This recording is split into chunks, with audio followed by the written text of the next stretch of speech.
Bonjour à tous, nous sommes ici avec Dr. Issa Bado, spécialiste du programme de la OIF et il est un expert en négociation internationale en environnement et finance durable. Dr. Issa Bado, merci pour nous avoir ici au pavillon de la francophonie. Et alors, nous voudrons vous faire une première question. Quelles activités propose le pavillon de la francophonie à la COP 30? Merci d'être venu à notre pavillon. Alors, l'Organisation internationale de la francophonie regroupe 90 États qui sont membres. Et ce sont des États qui ont atteint la lutte contre les changements climatiques. Et donc ce pavillon, c'est le pavillon qui permet à ces États et ces gouvernements qui sont membres de présenter leurs réalisations, de présenter les innovations qu'ils portent, de présenter aussi les appuis qu'ils apportent aux acteurs de terrain, notamment les jeunes, les femmes, pour que l'action sur l'adaptation, l'action sur l'atténuation soit accrue au niveau national. Merveilleux.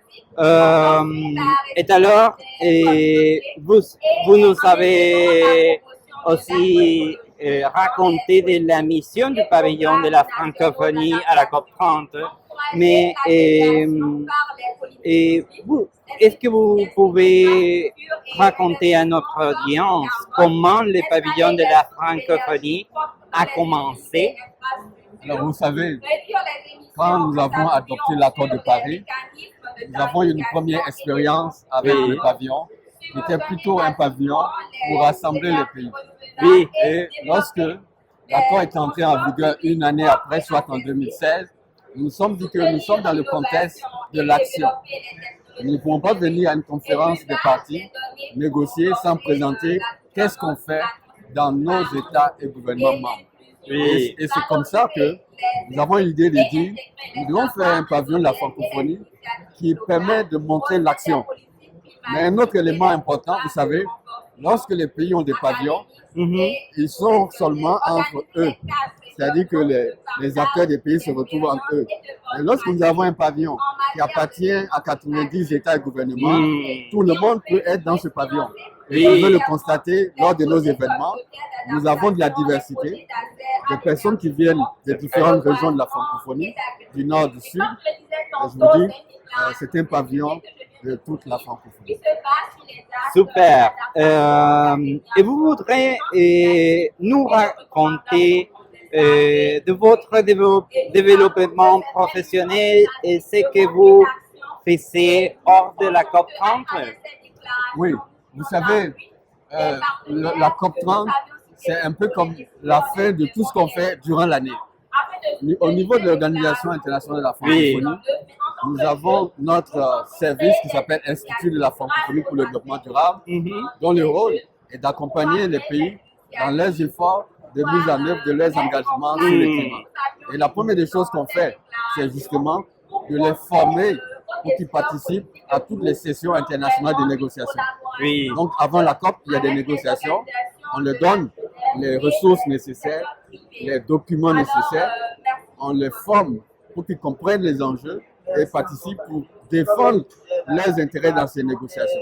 Nous assurons aussi que dans ces sessions de négociation, il y a beaucoup de jeunes qui sont impliqués, il y a beaucoup de femmes aussi qui sont impliquées.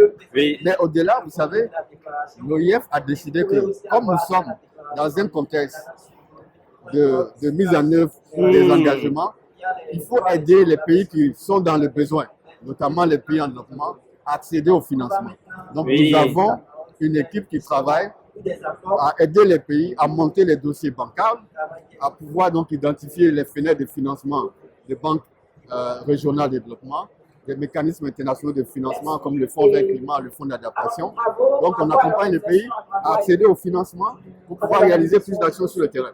Mais au-delà, à travers donc nos bureaux régionaux, notamment le bureau qui est à Hanoï, le bureau qui est la représentation de l'OIF, qui est en Afrique centrale et en Afrique de l'Ouest. Nous soutenons des initiatives portées par des jeunes sur la résilience climatique, sur le renforcement de l'adaptation et ainsi que de leurs innovations. C'est un travail très important et c'est le travail de toute l'année. Tout à fait. Et c'était un plaisir, docteur Isabado. Merci pour nous avoir. Ça fait plaisir. Vous êtes les bienvenus au pavillon Merci. de la francophonie. Si, nous irons insérer en ligne aux vidéos pour notre audience. Merci. Merci à vous. Merci.